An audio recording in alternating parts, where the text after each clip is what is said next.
Blick auf Jesu macht mein Herz still, so still. Wenn meine Lieben ferne stehen und Freunde mich verspähen, wenn die mir die Nächsten sind, an mir vorübergehen, dann klag ich ihm mein Leid, so wandelt es in Freud. Ein Blick auf Jesu macht mein Herz still, so still.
Bom dia, amados irmãos, amadas irmãs.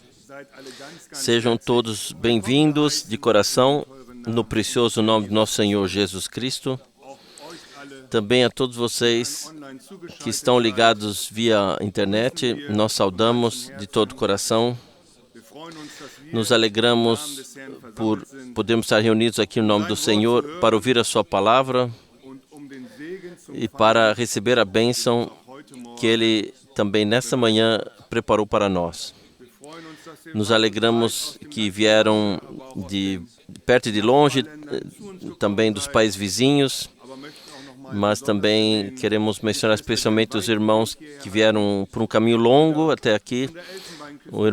Temos um irmão aqui da Costa do Marfim, uma família de Martinica, da ilha La Réunion. Temos nosso irmão Justin, da África do Sul, que agora mora na Grécia, está no nosso meio. Também de outros países, irmãos e irmãs. Nós somos gratos ao Senhor. Nós recebemos saudações,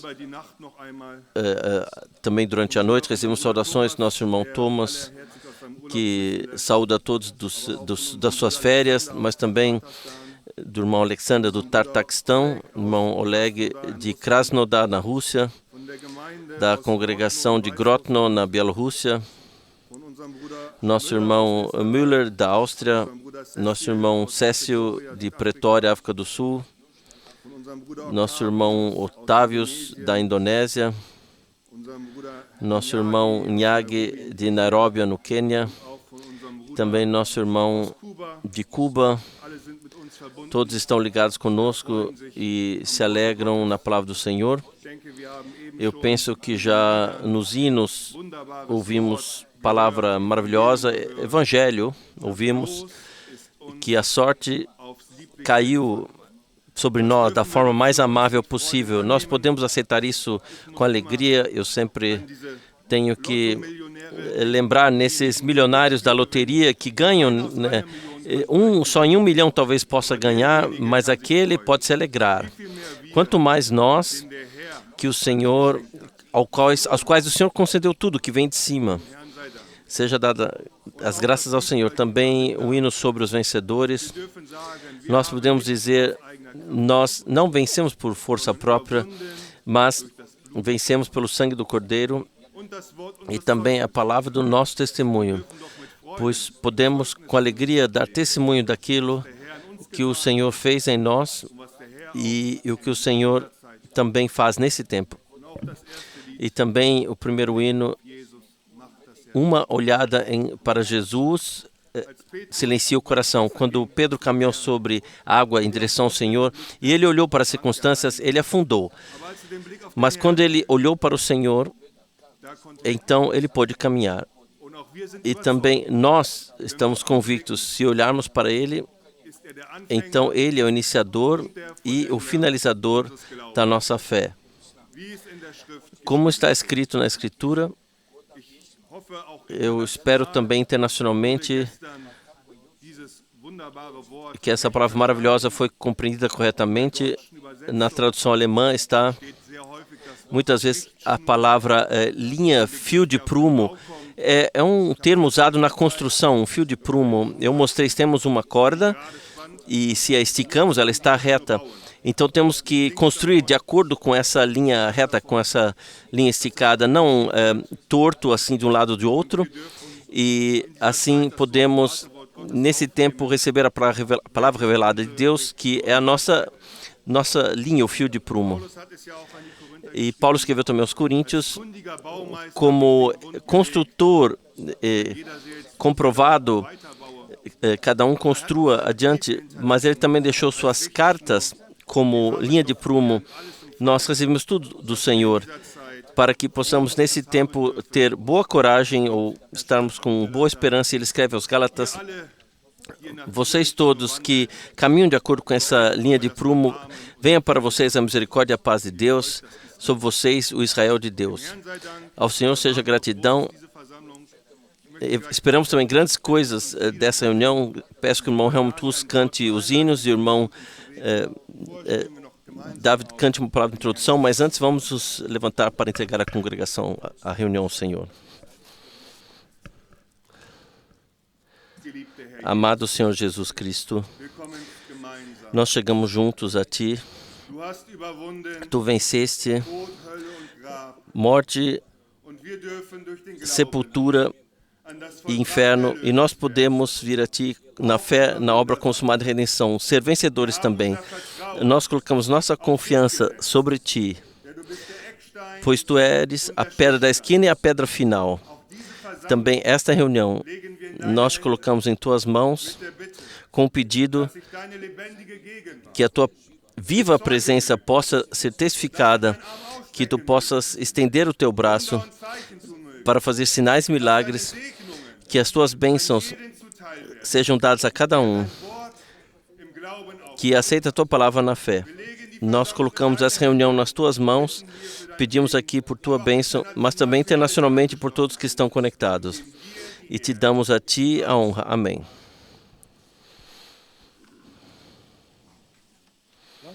Vamos, como primeiro hino, cantar hino número 5, que amigo, qual amigo é nosso Jesus? Oh, quão altamente Ele é elevado.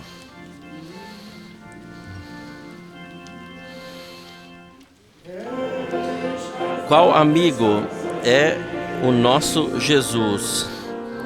Oh, quão altamente Ele é elevado. Ele nos reconciliou com Deus e nos representa na oração. Quem pode dizer e medir quanta salvação se perde se não nos voltarmos a Ele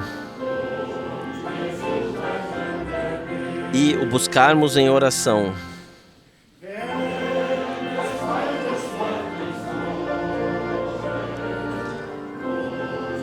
Quando o poder do inimigo nos ameaça e certa tormenta está ao nosso redor, não precisamos temer. Se estivermos com fé na oração, então a fidelidade de Jesus se mostra, como Ele está ao nosso lado,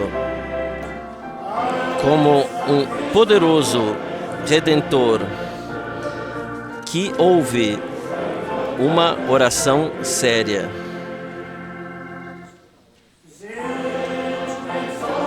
Se estamos carregados de preocupações, seja cedo ou tarde, certamente nos ajuda o nosso Jesus. Se buscarmos refúgio nele na oração, se formos abandonados por amigos aqui e formos em oração, então Jesus nos será tudo: Rei, sacerdote e profeta. Amém. Sim, eu creio que todos nós percebemos, em cada estrofe está sempre procurar em oração. Crente em oração, ele ouve uma oração sincera. Fugir em direção a Ele em oração. Nós vamos em oração. Sim, eu posso perguntar a cada um e a cada um de nós quantas vezes eu faço isso e ainda vejo que há uma falta muito grande em mim. Cada um pode responder isso para si mesmo, mas nós podemos sempre vir a Ele. Onde quer que estejamos, se estejamos no trabalho, ou no carro, ou na cozinha, nós a todo tempo podemos orar para Ele. E a linha nunca está ocupada. Quando telefonamos para alguém, talvez esteja ocupado, mas a ligação para o nosso Senhor Jesus Cristo está sempre livre. A qualquer hora podemos chamar e comunicar com Ele. Vamos cantar o segundo hino. Chuvas de bênçãos devem cair, número 14. Precisamos também no terreno, mas também no espiritual. Número 14, chuvas de bênçãos.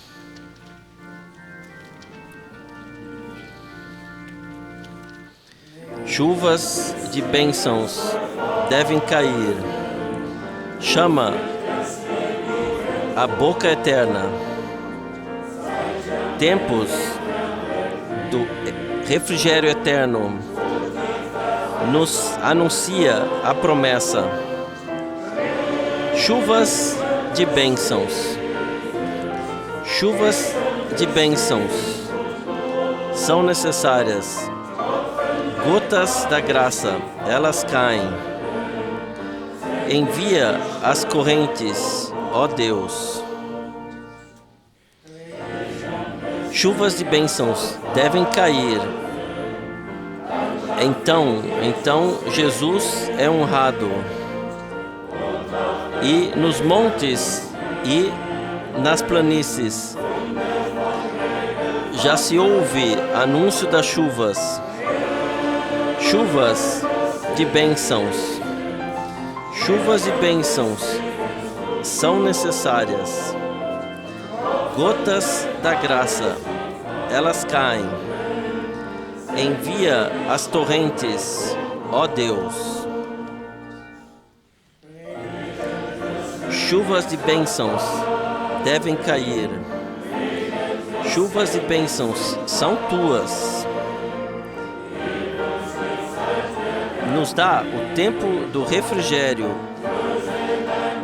Cumpra a tua palavra em nós agora. Chuvas de bênçãos. Chuvas de bênçãos são necessárias. Gotas da graça, elas caem. Envia as correntes, ó Deus. Chuvas de bênçãos devem cair. Abra as portas para as torrentes.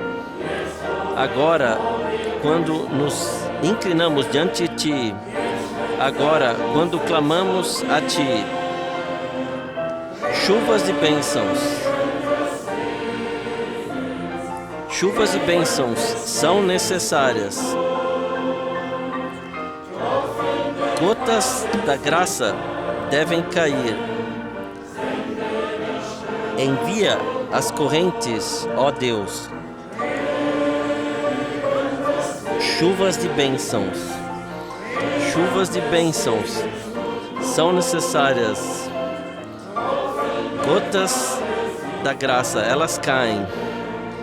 Envia as correntes, ó Deus. Eu vos saúdo a todos no precioso nome do Senhor Jesus Cristo.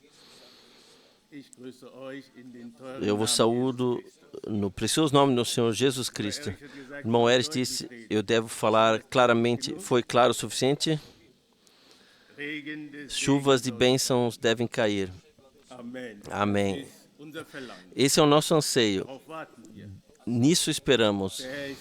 O Senhor é fiel. Mas antes que chegue a isso, a sorte tem que cair sobre mim. E a sorte caiu sobre mim. E esse hino me pegou. Eu não sou um milionário, eu sou mais do que um milionário. A sorte caiu sobre mim. Amém. Em Lucas,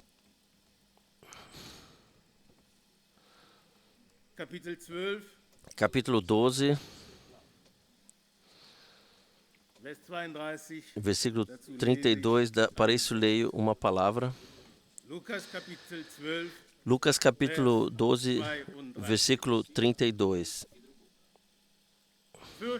Não temas, ó pequeno rebanho, porque a vosso Pai agradou dar-vos o reino. Amém. A sorte caiu sobre nós. Ao nosso Pai agradou dar-nos simplesmente o reino a nós. Efésios 2, Paulo diz, versículo 8, Efésios 2, versículo 8, porque pela graça, amém, pela graça, nada além disso. Não fizemos nada por isso, porque pela graça sois salvos por meio da fé. Amém. Nós cremos. Amém. Isso nos foi participado como Abraão, em função da fé, qual seja, não de vocês, isso não vem de vós, é dom, o presente de Deus. É presente de Deus. Amém. Mais do que um milionário. Amém. Mais uma palavra. 1 Tessalonicenses. Não, creio. É 1 Pedro 2. Para isso, ainda vem a eleição. Não queremos Efésios 1:3, mas vamos 1 Pedro 1:9. Até que ponto, para nós, Ele fez pela graça? Versículo 9. 1 Pedro 2:9. Mas vós sois a geração eleita, o sacerdócio real, a nação santa. Amém. O povo adquirido, para que anuncieis as grandezas daquele que vos chamou das trevas para sua maravilhosa luz. Não é maravilhoso? Amém. Isso Ele fez. Vamos finalizar com 1 Tessalonicenses 5. Aí aquele que começou, ele finalizará. Isso é 1 Tessalonicenses 5, se não... É 1 Tessalonicenses 5, versículo 23. Amém. E o próprio Deus... Desde Lucas falamos só Ele. Isso é maravilhoso. Ele começou, Ele finalizará. E o próprio Deus de paz vos santifique completamente. Amém. Chuvas e bênçãos devem cair. Louvor e gratidão. E o vosso espírito e alma e corpo sejam plenamente conservados, irrepreensíveis, para a vinda de nosso Senhor Jesus Cristo. Amém. Espírito, alma e até o corpo. Ele finalizará. O louvor e gratidão sejam ao nosso Senhor. Nós nos levantamos para a oração.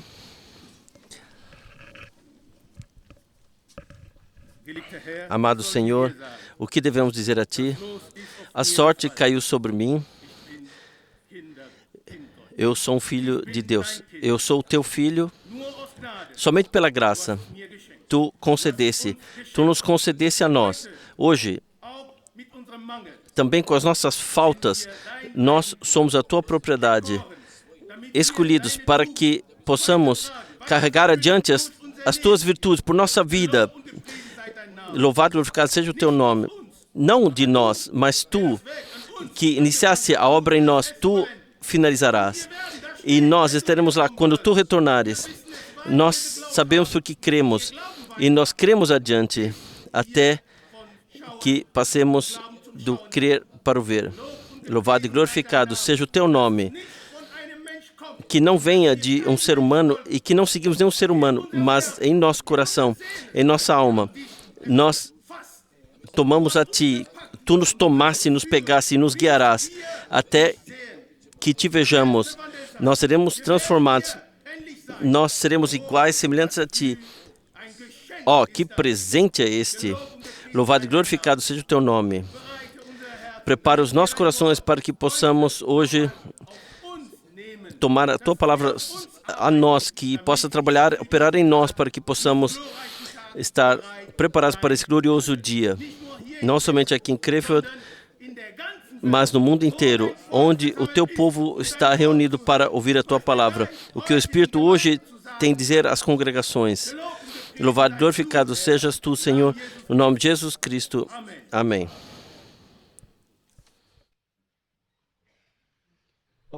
Também nesta manhã desejamos as boas-vindas de coração a todos no precioso nome do Senhor.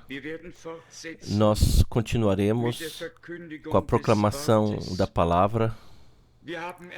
Nós reconhecemos quão importante é a palavra e quão importante é que seja colocado no castiçal sem misturas e sem interpretações.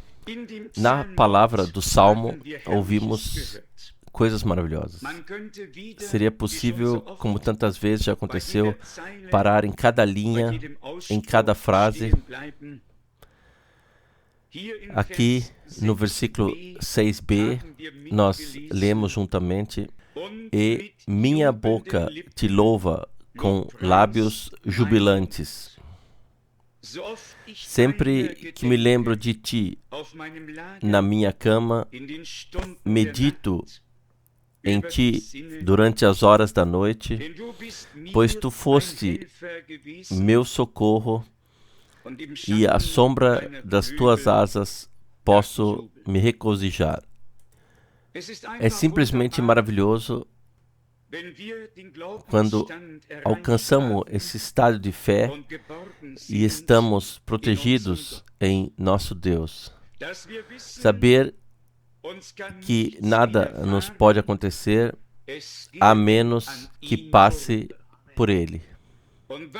E o que quer que então nos aconteça, mesmo que o inimigo tenha más intenções, Deus fará com que resulte em bem e transformará até mesmo a maldição em bênção para aqueles a quem Ele abençoou.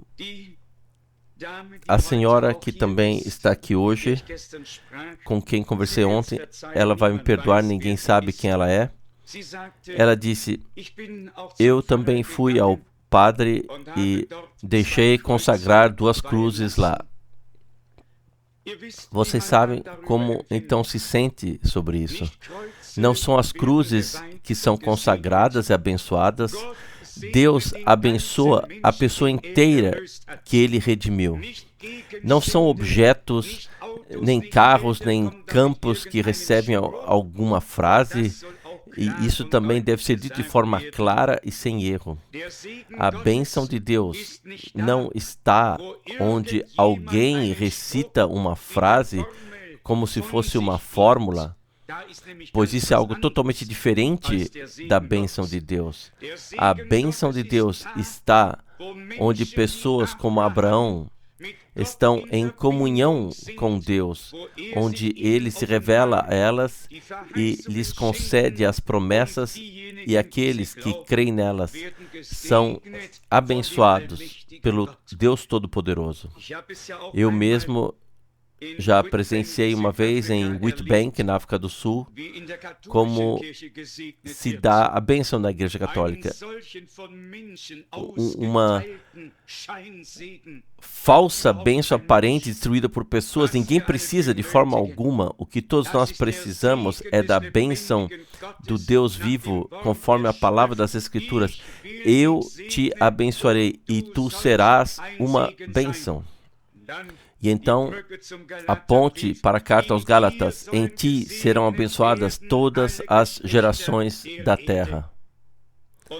E essa bênção nos chega por meio de Jesus Cristo, nosso Senhor, por meio dele, o crucificado. Nós não abençoamos uma cruz, nós recebemos a bênção que Deus nos concedeu por meio do crucificado. Amém. Isso nós compreendemos de forma muito, muito clara. E como já foi dito, a bênção vem de Deus, não de um ser humano. Mas, uma vez mais, temos um exemplo de como as pessoas são enganadas com palavras piedosas. E lá, como nós contemplamos ontem à noite, é preciso derrubar o telhado da mentira que protege toda essa estrutura de mentiras. precisa ser derrubado. E a palavra do nosso Deus tem que se tornar como um martelo que esmaga rochas, como um fogo que queima tudo. A palavra do nosso Deus tem que ser novamente dotada de todo o poder e então cumprir o propósito para o qual foi enviada. Quando refletimos sobre o fato de que por meio da palavra de Deus tudo o que existe foi criado, todo o universo é resultado da palavra falada por Deus. Deus falou e tudo aconteceu. Ele ordenou e tudo surgiu. Ele não moveu um dedo sequer, não moveu a mão, não fez esforço algum, não se viu nenhum músculo. Ele ordenou, ele falou, e assim aconteceu. Nosso Deus ainda fala hoje, nosso Deus ainda ordena hoje. E ele diz, o que eu decidi, isso acontecerá. O meu conselho se cumprirá. Como é maravilhoso saber que Ele é o Senhor, que Ele está sentado no trono e que Ele reina até que todos os inimigos sejam colocados como escabelo aos seus pés.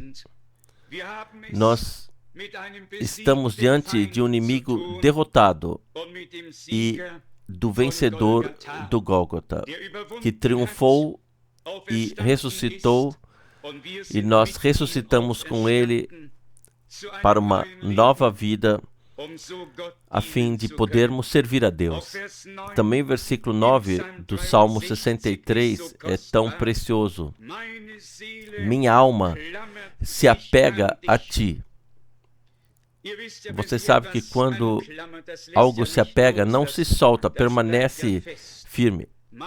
Minha alma se apega a Ti. Tua mão direita me sustenta. Aleluia. Quantas vezes já passamos por provações, sejamos sinceros, nas quais não sabíamos como tudo terminaria. E então pudemos olhar para trás e dizer e testemunhar, a direita do Senhor me guiou. A direita do Senhor conquistou a vitória e assim podemos agradecer a Deus repetidamente. E ainda o versículo 10, mas aqueles que buscam tirar minha vida para me destruir, descerão às profundezas da terra. Serão entregues ao fio da espada, serão presa dos chacais. Deus fez com que até mesmo tais homens passassem por provações, a fim de servir de exemplo para todos nós, mostrando que podemos confiar em Deus, que temos o direito de confiar nele em qualquer situação. Ainda versículo 5. Assim te louvarei por toda a minha vida. Em teu nome levantarei minhas mãos. Quando Paulo escreve no Novo Testamento, eu quero que os homens santos em todos os lugares levantem mãos santas e orem a Deus. Então ele sabia exatamente o que estava dizendo. Os homens estendiam as mãos em oração a Deus, na expectativa real de receber algo dele, de serem agraciados por ele. Qualquer pessoa que distribua um presente, especialmente no caso das crianças, pode-se ver como elas estendem as mãos para receber o presente que lhes é entregue.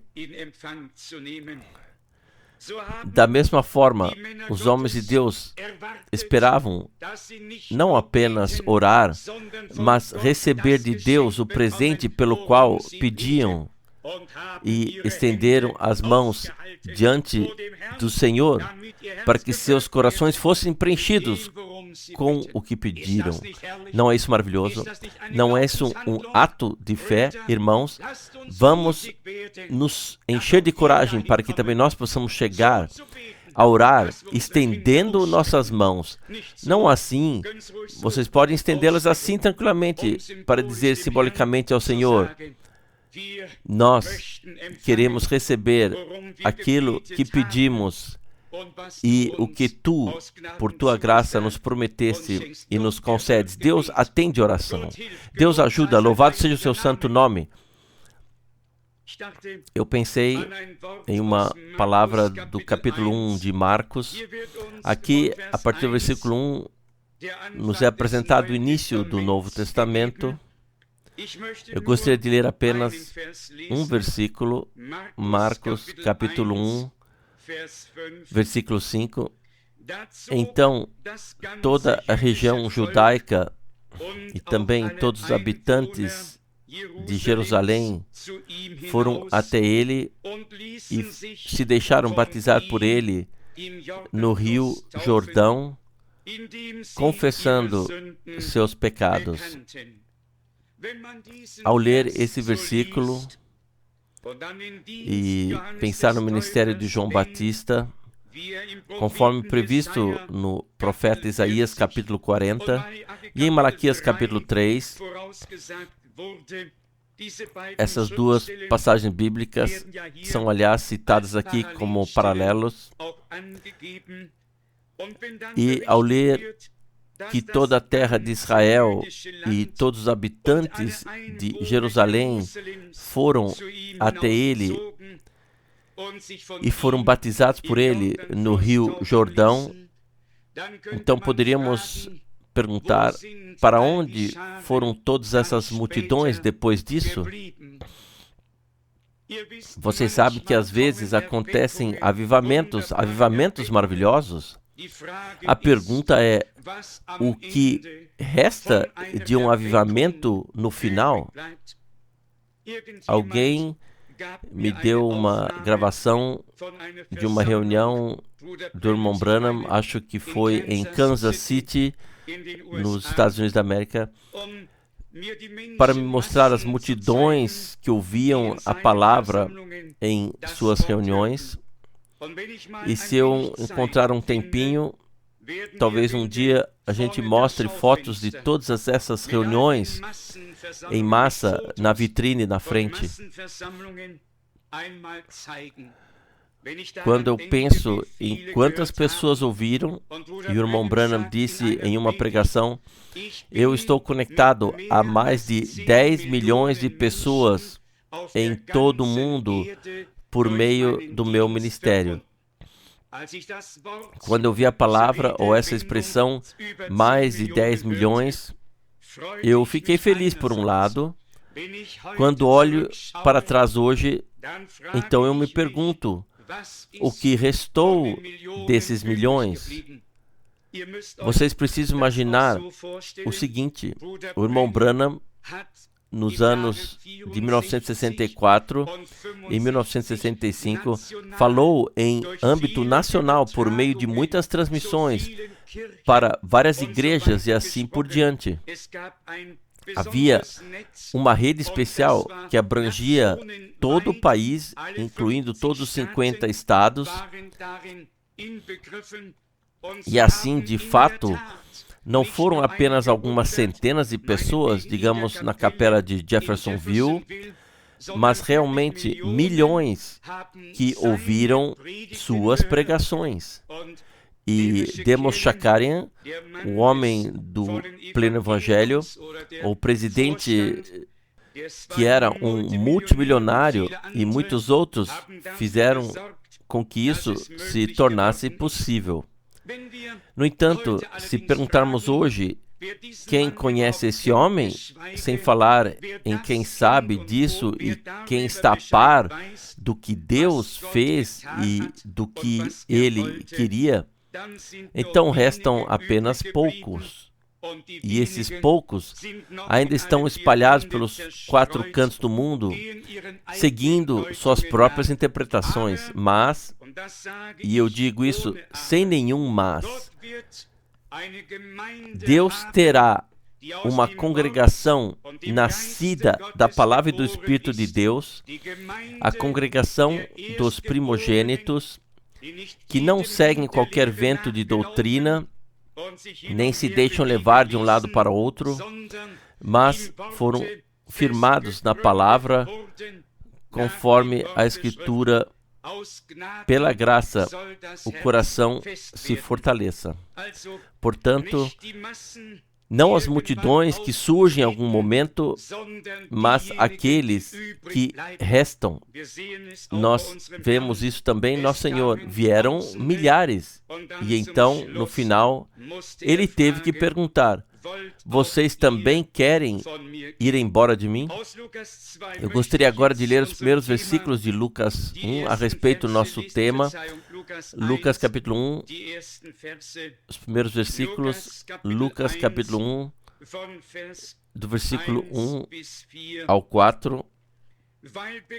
Como é sabido que muitos já se propuseram a redigir um relato dos acontecimentos que se cumpriram entre nós, tal como nos foram transmitidos pelos homens que, desde o início, foram testemunhas oculares e servos da palavra. Também eu decidi, depois de ter investigado cuidadosamente todos os fatos desde o início, registrar tudo para você, ilustre Teófilo, na ordem correta, para que você possa se convencer da veracidade das notícias que fostes ensinado. Já temos destacado repetidamente aqui que no Novo Testamento foi demonstrado de que maneira as profecias do Antigo Testamento se cumpriram. Houve homens no Antigo Testamento que fizeram previsões e houve homens no Novo Testamento que registraram e ordenaram essas profecias bíblicas de maneira correta e, como está escrito aqui, na ordem em que se cumpriram. Eu me alegro por saber que algo assim existiu desde o início. No início ainda não havia confusão. No início havia a ordem divina e os servos da palavra chamados a registrar o que existia desde o princípio como testemunho, escrever para todos os que creriam até o fim. Esse foi o sentido e propósito de tudo ter sido escrito. E então, nos é dito aqui muito claramente, transmitido pelos homens que, desde o princípio, foram testemunhas oculares e servos da palavra. Não basta apenas ser servo da palavra e também não basta por si só ser testemunha ocular. Aqui ambas as coisas têm que estar presentes. É preciso ter estado presente desde o início, ter sido testemunha ocular e em seguida ter sido determinado como servo da palavra para aquilo que está acontecendo de acordo com a palavra de Deus, poder ordená-las e, como se diz aqui, investigar cuidadosamente todos esses fatos desde o início e escrever tudo em ordem cronológica. Vocês não ficam alegres por não estarmos diante aqui de uma confusão, mas de uma narrativa clara do que aconteceu no início? Nós temos o mesmo direito de obter, no final, uma visão geral clara e, na sequência da história da salvação. não apenas o ilustre Teófilo, mas quem quer que sejamos, e seja qual for o nosso nome, se pertencemos ao povo de Deus, então nós temos esse direito. E deixe-me enfatizar mais uma vez. Aqui se diz de fato que muitos se propuseram e que muitos escreveram. Isso não interessava nem um pouco a esse homem. Se 100 escreveram ou 1000, essa não era a pergunta. A pergunta era se ele, como servo da palavra, havia sido chamado a investigar os fatos desde o início, não apenas participar ou a copiar o que os outros já haviam dito e colocado no papel, mas ele recorreu às testemunhas oculares, às testemunhas que ouviram, aqueles que estavam presentes e que eles próprios haviam sido servos da palavra. Essas são as pessoas certas. Não qualquer um que chega e vai embora sem saber exatamente do que se tratava, mas simplesmente testemunhas oculares e servos da palavra. Eu creio que estamos vivendo agora uma fase semelhante no fim do tempo da graça. Muitos escrevem, e deixe-me deixar isso bem claro. Muitos também escrevem sobre o que aconteceu em nossa geração. E então seus pensamentos se infiltram e no final já não se consegue mais reconhecer do que se trata de fato, porque não eram servos da palavra que foram autorizados por Deus a fazer o que fazem. É disso que se trata, nem cada um pode fazer o que bem entender no reino de Deus. Isso precisa ter sido determinado por Deus. Eu não sei onde eu disse isso, provavelmente foi aqui. Sim, com certeza, com a imagem da coluna de fogo sobre a cabeça do irmão Branham. Será que eu contei aqui como vou ir para Washington para procurar encontrar aquela imagem, aquela foto lá? De fato, eu faço parte daqueles que não são céticos, que não querem crer, mas que sempre precisam ser testemunhas oculares, que sempre precisam ter visto para poder afirmar com absoluta certeza, sim, foi assim mesmo. E eu sou muito grato ao Senhor por ter podido investigar com sinceridade essas coisas que foram ditas e que aconteceram. E faz parte disso também que elas sejam ordenadas biblicamente para que todos recebam convicção da fé e saibam, não foi um homem que deu início a uma obra, mas aqui Deus agiu, operou de maneira sobrenatural e confirmou, porque vivemos nos últimos dias e o retorno de Jesus Cristo, nosso Senhor, está próximo. Eu gostaria de ler esse texto mais uma vez e depois vamos prosseguir. Aqui em Lucas 1, versículo 2. Tal como nos foi transmitido pelos homens que desde o início foram testemunhas oculares e servos da palavra. Também eu, depois de ter investigado cuidadosamente todos os fatos desde o início, decidi escrever tudo para você, ilustre Teófilo, na ordem correta, para que possas te certificar da veracidade das informações que te foram transmitidas ou que te foram ensinadas. Existe, portanto, uma palavra que é confiável e certa. E essa é justamente a palavra santa de Deus. E nesse contexto, eu penso que não precisamos abrir. Todos vocês conhecem a passagem de 2 Timóteo 4, versículo 2. Pregue a palavra. pois chegará o tempo em que as pessoas não darão ouvidos à doutrina, mas afastando-se da verdade, se voltarão para as fábulas. Esse tempo certamente já chegou, mas Deus, Ele deu uma outra promessa, que Ele enviará uma fome à terra, não uma fome de água e pão, mas uma fome de ouvir a palavra de Deus.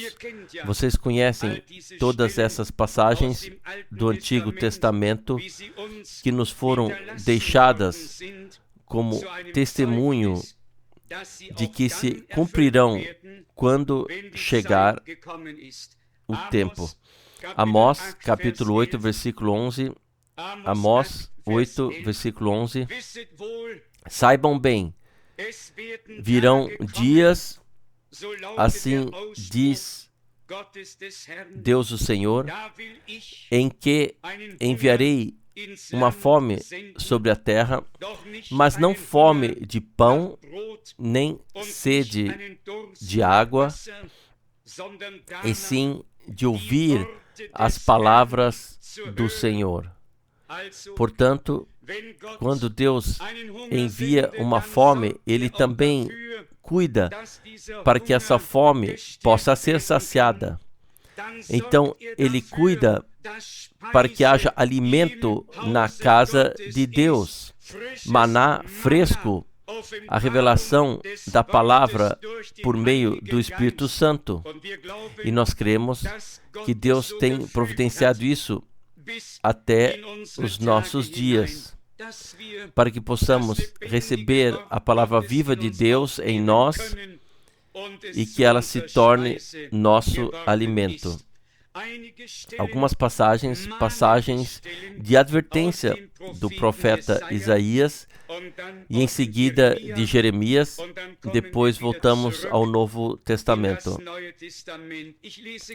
Eu gosto de ler o Antigo Testamento porque Deus já havia revelado essas coisas por meio dos profetas. Isaías, capítulo 30, Isaías, capítulo 30, versículo 8, talvez até o 12. Entra agora, escreve isso diante dos olhos deles numa tábua e registra-o num livro, para que sirva de testemunho eterno para os tempos futuros. Vocês percebem? O que Deus havia falado deveria ser escrito e servir como testemunho eterno para todos os tempos futuros. E então vem a repreensão, pois é um povo rebelde, filhos desobedientes, filhos que não querem obedecer às instruções do Senhor.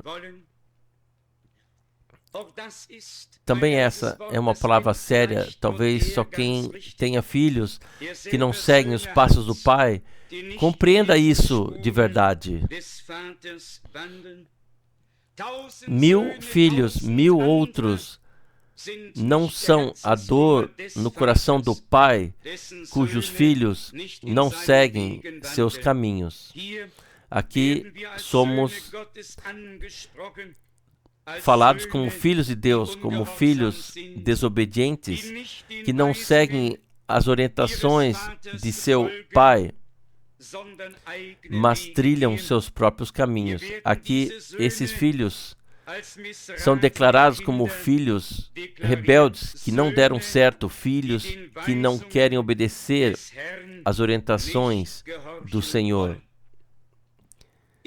Eu pergunto a vocês, o que um pai pode fazer com filhos desobedientes?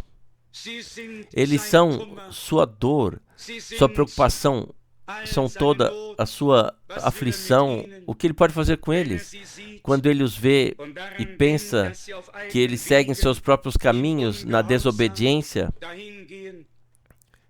então a ferida se reabre repetidamente e a dor se torna cada vez maior.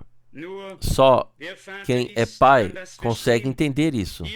Aqui Deus se apresenta a nós como Pai e diz: pois é um povo rebelde, filhos desobedientes, filhos que não querem obedecer às instruções do Senhor. Mas isso não bastou, pois a mensagem continua, que dizem aos videntes: não vejam, e aos profetas: não nos profetizem a verdade. Vocês percebem quem são esses filhos rebeldes, ou que não deram certo? Os filhos rebeldes aos olhos de Deus são aqueles que não sabem o que fazer com que os videntes e profetas recebem comissionados por Deus. Aqueles que não conseguem fazer nada com isso, que até dizem: deixe-me em paz com isso. Assim que temos aqui na palavra de Deus. Vocês percebem do que se trata? Não se trata apenas de dizermos Senhor, Senhor, e já entramos no reino dos céus. Quando Deus envia um vidente, quem conhece o Antigo Testamento, antes de os profetas serem chamados de profetas, eles eram chamados de videntes, porque tinham visões. Deus falava com eles por meio de visões, de faces. Eles viam os acontecimentos que depois descreviam e transmitiam com as palavras: assim diz o Senhor.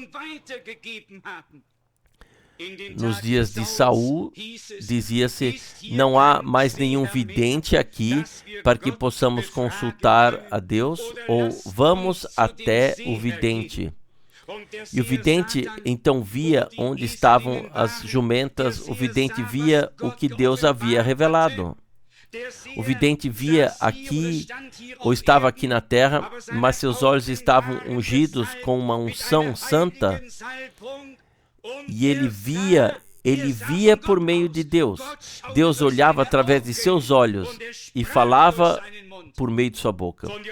De João, que foi exilado na ilha de Patmos, a ele, afinal, chama-se vidente. Ele viu o que lhe foi mostrado.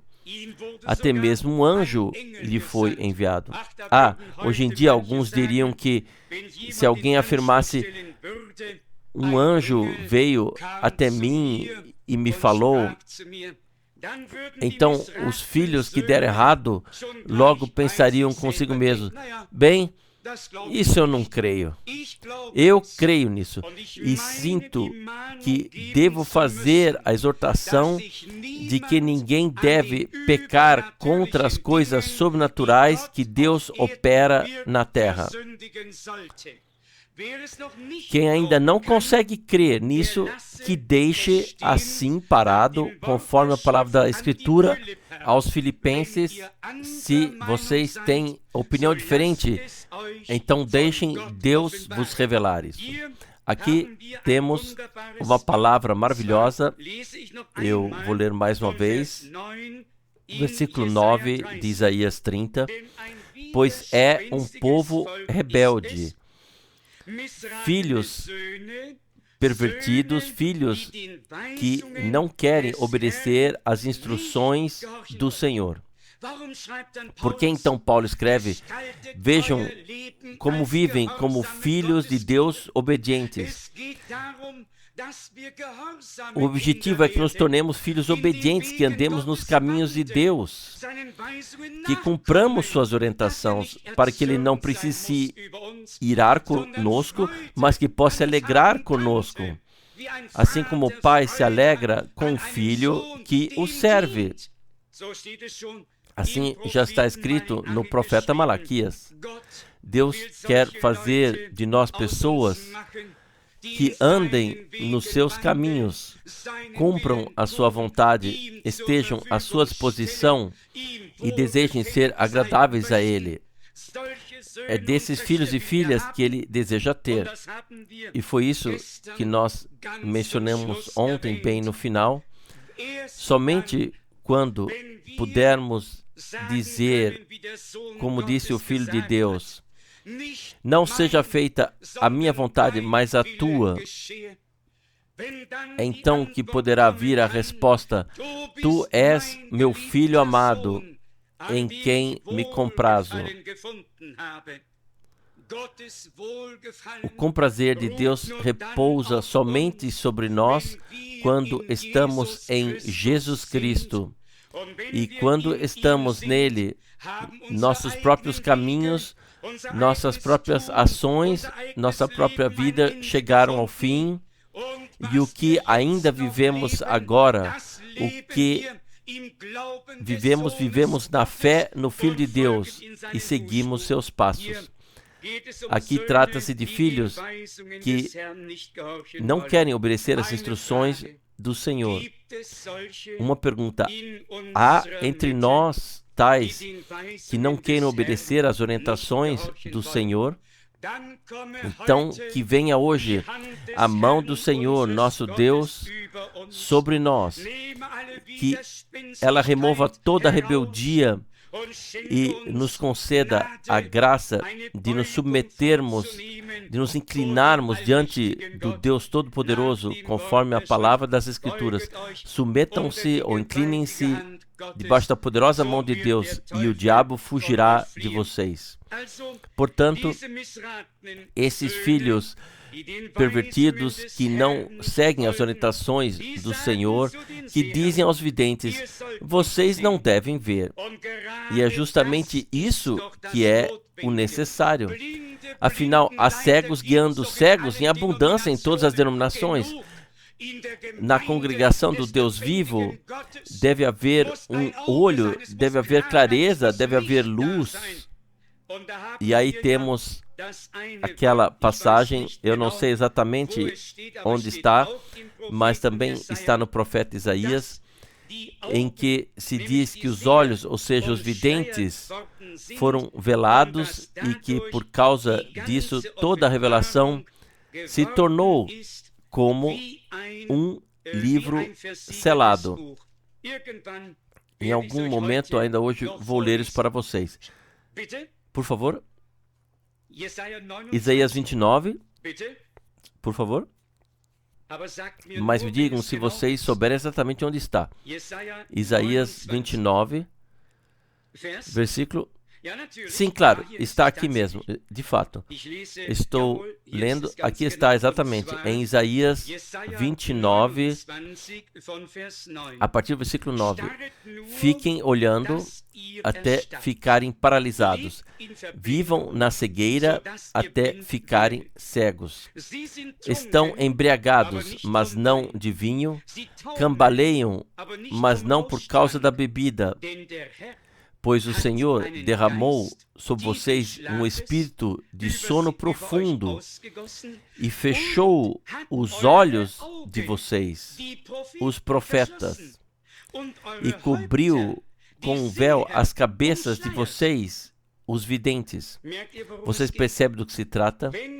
Quando o povo não está pronto para receber alguém enviado por Deus, cujos olhos foram abertos e ungidos, afinal ele se torna o olho de todo o corpo do Senhor.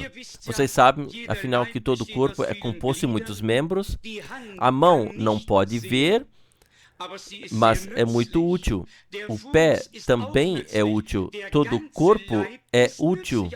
Mas Paulo escreve aos Coríntios: se todo o corpo fosse olho, onde estariam as funções dos outros membros?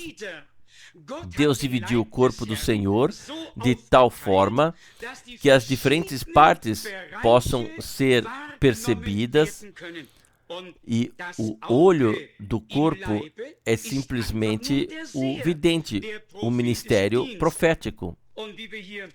E como lemos aqui no capítulo 30, que eles, portanto, não querem esse ministério, e a história ainda continua. Eu vou ler rapidamente mais um pouco de Isaías 30, talvez o versículo 10 novamente, e depois até o versículo 12. Aqueles que dizem aos videntes: não vejam, e aos profetas: não nos profetizem a verdade. Anunciam-nos coisas agradáveis, profetizem-nos ilusões ou enganos, desviem-se do caminho reto, abandonem a vereda correta, deixem-nos em paz com o Santo de Israel.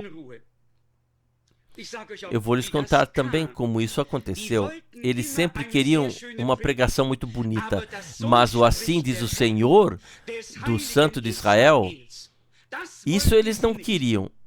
Eles queriam um culto bonito, decoração do espaço, ambiente agradável, toque de sinos, incenso, cantar salmos lindamente, aleluia, amém. Mas um homem de Deus, um vidente, um profeta, que simplesmente não toca os sinos e não precisa de incenso, mas que se apresenta com assim diz o Senhor, e isso eles não queriam. Eles não disseram a nenhum sacerdote, pare agora de tocar os sinos. Eles não disseram a nenhum servo, incenso, não gostamos disso, está nos incomodando o nariz. Eles deixaram todos os outros em paz. Quem eles atacaram? Os videntes, os profetas. Quem está sendo atacado hoje? Evangelistas, mestres e pregadores? Não. Hoje, o ministério profético, que é tão importante para o tempo do fim, está sendo atacado. Mas nisso nós reconhecemos que estamos no caminho, no bote, no barco certo, pois está se repetindo apenas o que sempre aconteceu em diferentes épocas. Portanto, se não somos filhos e filhas rebeldes ou pervertidos, mas sim filhos e filhas agradáveis a Deus, então temos um desejo por mais. Então não dizemos ao vidente, pare agora, já basta, mas sim, fale em nome do Senhor e nós estamos prontos para ouvir. Sejam totalmente sinceros. Será que não ficamos com vontade demais? Desde que a palavra de Deus se tornou uma revelação para nós e continua a ser repetidamente, desejamos ouvi-la cada vez mais e somos gratos pelo fato de o Senhor ter falado. Mas aqui segue adiante, ou seja, no versículo 11. Desviem-se do caminho reto, foi isso que lemos, então podemos passar diretamente para o versículo 12, pois isso dá um toque especial a tudo. Assim, dá o tempero, versículo 12. Por isso, assim falou o Santo de Israel, porque rejeitais esta palavra e colocais vossa confiança na violência e em caminhos de desvios, e nisso vos apoiais. Por isso, essa culpa será para vocês como uma fenda que causa tropeço. Portanto, o contexto está claro. Que os videntes não vejam, que os profetas não falem, deixem-nos em paz com o Santo de Israel. E então vem a resposta, porque rejeitais esta palavra. Que palavra? Aquilo que os videntes e os profetas trouxeram em nome do Senhor. Disso é que se trata, que aceitemos as palavras de Deus que foram concedidas por revelação. Aceitemos com sinceridade e honestidade. Se rejeitamos a palavra profética, então Deus nos rejeitará. E se dissermos aos videntes, não vejam mais, seremos nós que não veremos mais. E se dissermos aos profetas, não profetizem mais, então permaneceremos na escuridão, pois está escrito, onde não há revelação profética, o povo se desvia. Tem que ser revelação profética da palavra profética. Ai de nós, se o Senhor, para o nosso julgamento, então, tiver que velar, ocultar os videntes de nós, pois então o conteúdo se tornará para nós como o conteúdo de um livro selado. Eu poderia acrescentar outras passagens da Bíblia a essa de Isaías 29, mas deixe-me continuar lendo esta, Isaías 29, versículo 10. Pois o Senhor derramou sobre vós um espírito de sono profundo e fechou os olhos de vós, os profetas, e cobriu com véu as cabeças de vós, os videntes. Assim, toda a revelação tornou-se para vocês como o conteúdo de um livro selado.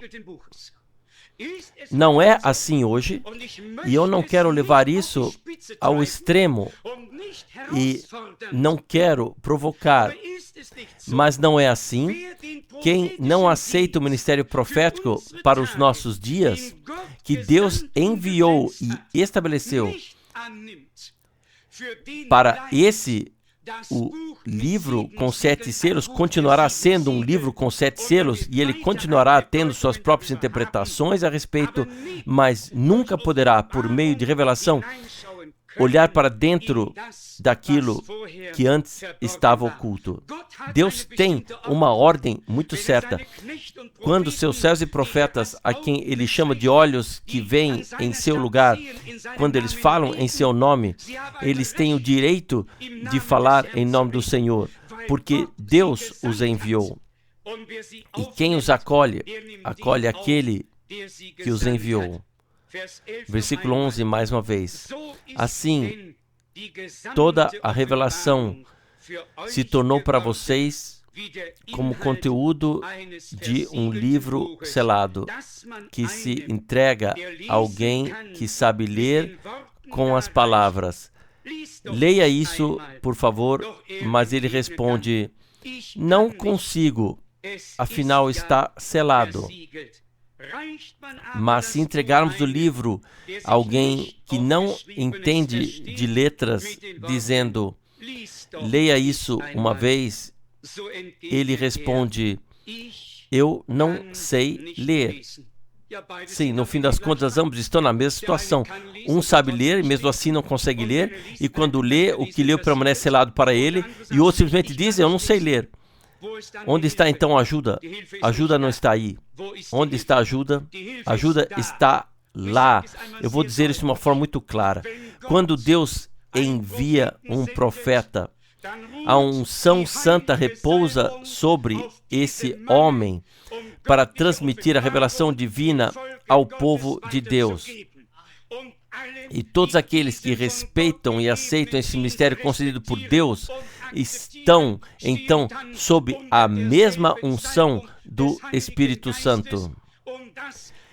E o que um vidente viu, eles também veem, e o que um profeta anunciou, eles também ouviram na proclamação. E isso se tornou revelação para eles. Esse é o caminho de Deus com o seu povo. Não há um outro caminho.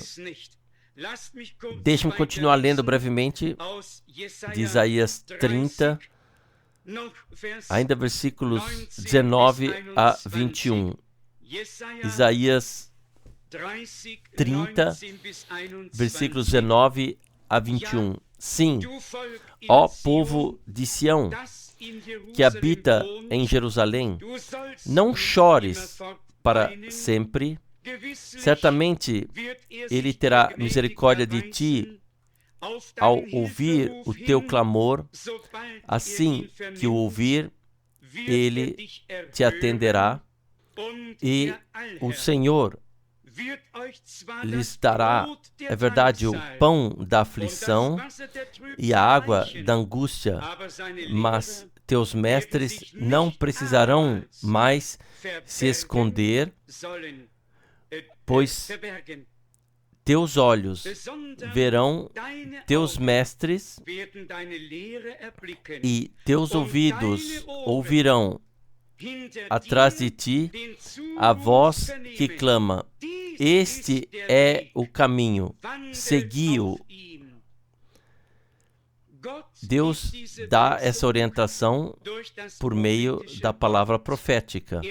Ele mostra o caminho que deve ser trilhado para alcançar o alvo.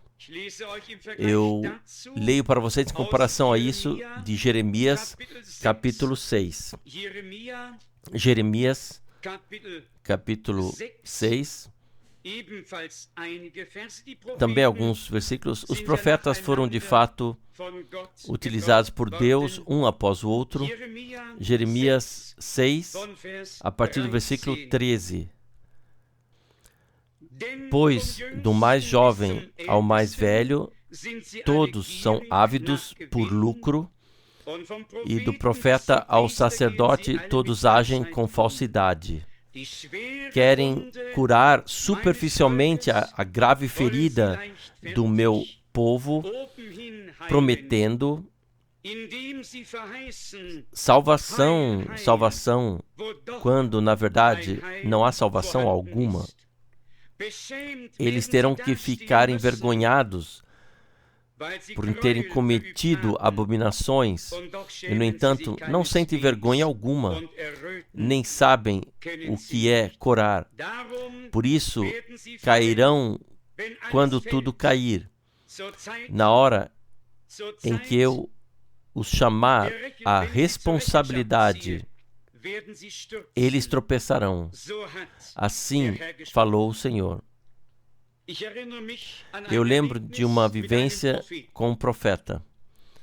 Esse homem se apresentava como profeta e dizia que ele cria que o irmão Branham era um profeta, mas que eu deveria também reconhecer que ele próprio era profeta e que, como profeta chamado, queria me mostrar onde o irmão Branham havia se enganado. Que então eu tive que mostrar esse profeta bem rapidamente, mas de forma convincente, onde ele estava errado. Vocês podem ter certeza que fiz isso. Eu também conheço um pouco a Bíblia. De qualquer forma, quando está escrito aqui que profetas e sacerdotes lidam com a falsidade, trata-se de profetas como os 400 que tinham Zedequias como líder, que clamavam, assim diz o Senhor, quando o Senhor nem sequer havia falado. Somente lá onde a palavra de Deus realmente foi proferida, ali Deus falou, e ali está o assim diz o Senhor. E onde Deus não falou, onde pensamentos são reunidos pelos homens, aí não existe o assim diz o Senhor. Vocês todos ouviram? Devo repetir? Somente lá onde Deus realmente falou é que existe o assim diz o Senhor. E só então ele pode ser passado adiante. Lá onde as pessoas ficam pensando em casa no que vão profetizar durante um culto e organizam seus pensamentos, esses são profetas que não valem nem o vento. Ele poderia levá-lo e transportá-lo para algum lugar. Verdadeiros homens de Deus são a boca do Senhor. Por meio deles, Deus fala. Assim foi desde o início. E esses que lidam com a falsidade só veem salvação em todos os lugares. Aqui a salvação, lá também. Eles proclamam salvação e salvação, prometem salvação. E o Senhor diz, onde não há salvação alguma. Quão grande será a decepção quando as pessoas ouvirem, aqui está a salvação e assim por diante, e no final a terrível desgraça se revelar. Nós temos isso, o irmão Russo já disse, não há salvação em nenhum outro nome, senão no nome de Jesus. Onde esse nome não for revelado por meio de revelação divina em seu significado como Salvador, onde então deverá ocorrer a salvação? Seu nome será Jesus, pois ele salvará o seu povo dos seus pecados. E quando hoje falamos com os muitos que anunciam a salvação sobre esse nome, no qual a salvação de Deus foi concedida à humanidade, entre outros, também ao profeta lá designado, então eles ficam furiosos e nos atribuem vários títulos e nomes e não reconhecem que estão no erro. De Jeremias, capítulo 6, versículo 16, também uma passagem conhecida, Jeremias 6, versículo 16. Assim disse o Senhor. Ide para os caminhos e olhai em volta e buscai os caminhos de outrora. Qual é o caminho da salvação? E então segui-o, e encontrareis descanso para as vossas almas. Amém. Procurem os caminhos de outrora. Vocês sabem o que vamos fazer? Não vamos ficar olhando para a direita, para a esquerda por muito tempo. Vamos olhar diretamente no cristianismo primitivo. Vamos olhar diretamente ao início e vemos o que havia ali. O Senhor era o caminho, a verdade e a vida. Como já foi dito tantas vezes, no início não havia mistura, nem falsos irmãos, nem falsos profetas, nem falsos mestres, nem práticas erradas na congregação. Logo no início, por um período muito curto, havia apenas o que era autêntico, operado por Deus. E assim será agora, por um breve período, no fim. Bem no fim, chegará o tempo em que o impuro permanecerá impuro e o santo se santificará ainda mais. Quem está de fora permanece de fora, quem está dentro permanece dentro. Vocês verão que Deus ainda fará grandes coisas entre o seu povo. Ele não nos ficará devendo nenhuma resposta. Pelo contrário, Ele vigia sobre cada palavra para cumpri-la. Não queremos pressioná-lo para isso, basta estarmos prontos quando chegar a hora de que isso aconteça conosco e em nós. De Jeremias 8, versículos 8 e 9, um quadro que se aplica a todos os ensinamentos bíblicos em todos os tempos. Jeremias 8, versículos 8 e 9. Como vocês podem dizer, nós somos sábios, possuímos a lei de Deus. É verdade, mas a caneta mentirosa dos escribas transformou-a em mentira. Os sábios ficarão envergonhados, ficarão consternados e se verão em apuros. Afinal, rejeitaram a palavra do Senhor. Que sabedoria lhes resta, então? Não é esse o núcleo de toda a questão? De que adianta todo o conhecimento das Escrituras, todas as interpretações, toda a presunção de saber algo, se no final tem que ser dito, os sábios ficarão envergonhados, perplexos e presos, afinal rejeitaram a palavra do Senhor. Que sabedoria lhes resta, então, ou lhes possuem ainda? Você diz, mas eles têm a Bíblia? Eu também tenho a Bíblia. Todos têm a Bíblia. E nosso irmão André me disse, se aquele certo selo não estiver na Bíblia, aquele certo selo católico, então o que está escrito ali não é tão bom assim. Aliás, ele me disse quanto está custando a visita do Papa à Polônia, em bilhões. Ele me disse, eu não me lembro exatamente agora quantos bilhões, todas as paradas, todas as cidades foram enumeradas, e quanto custa um altar no qual ele fica por alguns minutos. São somas astronômicas, mas talvez nos lembremos da igreja pobre. Bem, eu não quero assim tirar sarro disso. Nosso Senhor não tinha onde reclinar a cabeça. Ele precisou pedir emprestado uma jumenta e seu jumentinho para poder entrar em Jerusalém.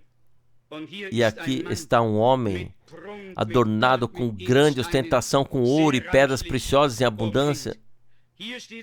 Aqui está escrito, os sábios ficarão envergonhados, ficarão consternados e se verão presos. Afinal, rejeitaram a palavra do Senhor. Que sabedoria lhes resta, então? Eu gostaria de ser mais concreto sobre o que está sendo dito aqui. Nós lemos há pouco do profeta Isaías, A palavra veio aos videntes, Deus tinha profetas a quem a palavra era dirigida ou aconteceu. E aqui estamos diante de um grupo que se orgulhava de seu conhecimento das Escrituras, mas possuía seu próprio conhecimento, e esse grupo ficará envergonhado. Eles se consideram sábios, mas estão presos à própria sabedoria. E então se diz que rejeitaram a palavra do Senhor. Que tipo de sabedoria lhes resta, então? Meus amados, eu preciso ir direto ao ponto. Quem, nesta geração, não reconhecer a ordem divina e o plano de salvação de acordo com as promessas da palavra de Deus e não respeitar o que Deus fez, mesmo que tenha a Bíblia em russo, em alemão, em inglês, em francês, em grego, em aramaico, mesmo que tenha todas as Bíblias, e não compreenderá do que se trata. Deus tem videntes e profetas, Deus tem a quem Ele revela sua palavra, não para acrescentar algo, mas para revelar o que está escrito e colocá-lo no castiçal. Todos aqueles que passam ao largo disso reconhecerão naquele dia, aqueles que se consideram sábios, naquele dia, quando tudo desabar, o que não se submeteu a Deus e tudo estará preso, o que pertence à mesma categoria, então eles reconhecerão que na verdade não eram sábios, mas de fato se tornaram tolos. Aqui está escrito, eles rejeitaram a palavra do Senhor. Eles não jogaram a Bíblia fora. Pergunta à Igreja Católica. É claro que houve num longo período em que a leitura da Bíblia foi proibida, mas perguntem hoje a qualquer igreja, a qualquer comunidade cristã, vocês conhecem alguma que tenha jogado a Bíblia fora? Não. Mas há muitos que rejeitam a palavra profética e buscam uma desculpa, encontram um pretexto para não terem que se submeter à autoridade divina, para não terem que entregar sua própria arrogância à morte e assim serem enterrados. A outros eles dizem e perguntam se realmente venciaram a Deus.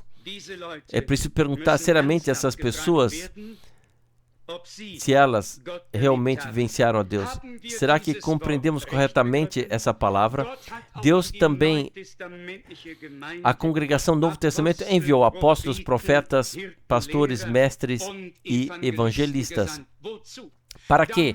Para que a congregação seja preparada e chegue à mesma fé e ao conhecimento do Filho de Deus e alcance a plena maturidade na estatura de Cristo. O que fazem então os irmãos que rejeitam tal ministério necessário para o aperfeiçoamento? Eles fazem do jeito deles. Eles dizem, nós fazemos sempre como sempre fizemos. Vocês já ouviram isso? Vamos continuar com o que temos. Não é assim, fizemos sempre, foi meu avô já fazia, para ele também estava bem, ele também estava junto, ele concordou com a cabeça enquanto dormia, não é? Não, mas não vai dar certo assim, mesmo que a frase tenha soado um pouco leviana agora, mas assim não vai dar com Deus. Ninguém vai conseguir passar ao lado de Deus. Pelo contrário, será perguntado, por que apedrejaram e perseguiram os profetas e aqueles que Deus enviou? Eu os enviei. Eu quis falar com vocês, mas vocês continuaram seguindo seus próprios caminhos. Se os pregadores soubessem como é o programa de Deus, se submetessem a Ele, se curvassem e dissessem, Senhor, permite que eu também encontre o meu lugar e o ministério que Tu me determinaste. deixe-me encontrá-lo.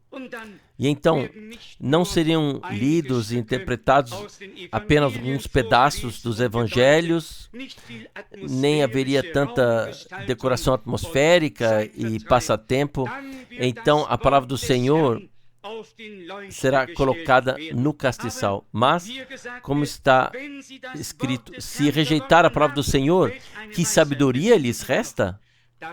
O mesmo se aplica a todos aqueles que nesses dias rejeitam a palavra revelada do Senhor. Digo com toda sinceridade, que sabedoria lhes resta? Se rejeitam a sabedoria divina que já foi revelada e se mantêm presos à sua sabedoria criada por eles mesmos, que já se tornou tradição, deve ficar claro que o que vem sendo feito tradicionalmente há gerações não precisa estar sempre atualizado, muito menos ser biblicamente correto. Uma revisão é necessária para todos e faria muito bem a todos. Que Deus abençoe essas palavras em todos nós e nos faça perceber mais uma vez diante dos olhos que existem filhos que deram errado, filhos que não seguem a palavra do Senhor, que pertencem a essa categoria. São filhos. Não se pode negar-lhes a filiação divina. Não se pode dizer, vocês nem sequer são crentes. Eles cantam ao Senhor, eles falam em línguas, louvam e dão graças, eles fazem tudo como Israel fazia. E ao mesmo tempo, rejeitaram João e depois o Messias e não os reconheceram. São filhos, mas, como diz a Bíblia, filhos rebeldes e desobedientes, ou filhos que deram errado, eles são reconhecíveis pelo fato de se voltarem para os videntes, não para os evangelistas, não para os mestres, não para os pregadores, para os videntes. Diretamente, essa coisa já está totalmente já na mira, ou seja, o vidente, o profeta. Ah, você não deve ver, você não pode ser um profeta. E é claro, eles explicam, então, ele não é um profeta, pois se dissessem, ele é profeta, então eles teriam que dar ouvidos ao que Deus fala por meio dele. E assim, eles procuram sempre novas desculpas, novas saídas de emergência, mas chegará o dia em que tudo desabará, como vimos ontem, em que também a cobertura de mentiras, em que todo o telhado que construíram sobre a sua própria casa, tudo isso cairá. E então ficará revelado o quanto era necessário ouvir o que o Espírito diz às congregações. E Deus, desde o início e até o fim, Ele terá os seus servos e mensageiros. Eu digo a vocês bem sinceramente, eu seria um tolo se, como testemunha com os meus olhos e ouvidos daquilo que Deus fez nesta geração, deixasse isso passar simplesmente em branco. Isso seria simplesmente impossível. Impossível para mim. Mas muitos outros passam ao largo disso. E quando eu ouço o irmão Branham dar esse testemunho, isso sempre me agrada muito, me toca profundamente, me atravessa medula e ossos, quando ele relata como o anjo do Senhor lhe disse naquela época, assim como João foi enviado como precursor da primeira vinda de Cristo, assim você será enviado com uma mensagem que será precursora da segunda vinda de Cristo. O mensageiro foi levado, mas a mensagem permaneceu conosco, a saber, a proclamação da completa palavra revelada, a proclamação de todo o conselho de Deus. Isso inclui todas as revelações que o Senhor nos concedeu pela graça. Quem passa ao largo desse ministério colocado por Deus nessa era profética tão necessária, Quem passa ao largo desse mistério passa ao largo de Deus e daquilo que Deus faz. E tem que, segundo a palavra, ser classificado na categoria dos filhos desobedientes e que deram errado, que sempre tiveram como alvo os videntes e os profetas e simplesmente querem calar a boca dos videntes e dizer aos profetas: parem, nós já temos tudo. Vocês percebem quão precisa é a palavra de Deus? Não se preocupem.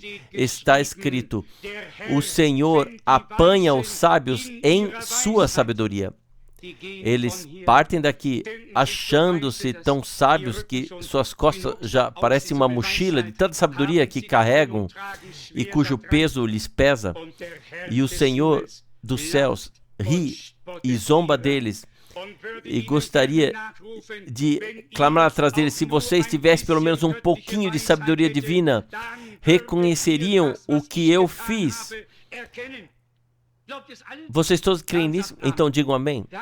É por isso que sempre que se reconheceu, se as pessoas em seu tempo reconheceram o que lhes trazia a paz. Quanto aos outros tempos, todos nós sabemos avaliá-los bem.